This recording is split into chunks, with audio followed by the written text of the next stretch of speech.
नवंबर 2023 में हमने ये सोलर सिस्टम इंस्टॉल करवाया था। ये एक ऑन ग्रिड सिस्टम है और इस पे टोटल कॉस्ट जो थी वो हमारी आई थी 9.5 लाख रुपए। इसमें 10 kV का ग्रो वाट का इन्वर्टर है और 6 kV की प्लेट्स हैं। हम इसके साथ मज़ीद प्लेट्स भी अगर चाहें तो ऐड करवा सकते हैं। अच्छा, अब आपको बताते हैं कि हमने इसके साथ जो हमारी प्लेट्स हैं वो जिनको एन टाइप प्लेट्स हैं और ये डॉक्यूमेंटेड प्लेट्स हैं।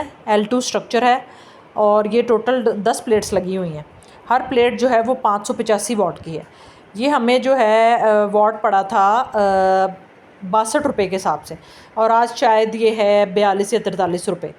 अच्छा, लेकिन चूँकि ग्रीन मीटर का जो प्रोसीजर है उसका जो फ़र्स्ट बिल है वो आपको करीबन 4 मंथ्स लग जाते हैं। तो हमें ये फ़ायदा हुआ कि जो हमने नवंबर में लगवाया था तब घर पे इतना लोड नहीं था बिजली का इस्तेमाल का, तो इस वजह से नवंबर, दिसंबर, जनवरी, फरवरी ये 4 मंथ हमें बिल नहीं आया। लेकिन जब हमें फ़र्स्ट बिल आया जो हमें पे करना ही था और वो हमें 5,500 आया था और वो मार्च में आया था।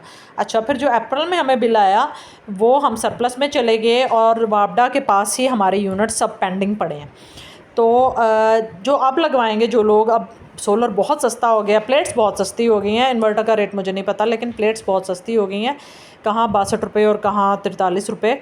लेकिन अब लगवाने का ये होगा कि अब आप घरों पे लोड बहुत है बिजली का इस्तेमाल का, तो 4 मंथ्स के बाद जब आपका ये जो गर्मियों का पूरा सीज़न है ये एंड होने वाला होगा तो तब आपका जो है ये आप फर्स्ट बिल आएगा आपको और वो आपको पे करना ही पड़ता है, क्योंकि वो पीक आवर्स और ऑफ पीक आवर्स का कोई इनका सिस्टम होता है। तो वो सारा समझ के तो आपको इस्तेमाल करना चाहिए।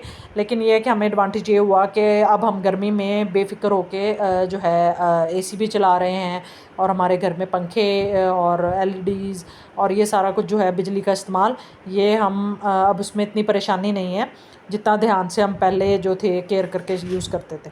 अच्छा, अब जो लोग अब लगवाएंगे उनको बड़ा ध्यान से चलना पड़ेगा, क्योंकि फ़र्स्ट बिल तो आपको पे करना पड़ता है, ये मस्ट है। और उसके बाद जो है जैसे जैसे वापडा के पास आपके यूनिट्स पेंडिंग होते जाते हैं वो आपके बिल में एडजस्ट हो जाते हैं और आपको उसके बाद बिल पे नहीं करना पड़ता। शुक्रिया, थैंक यू।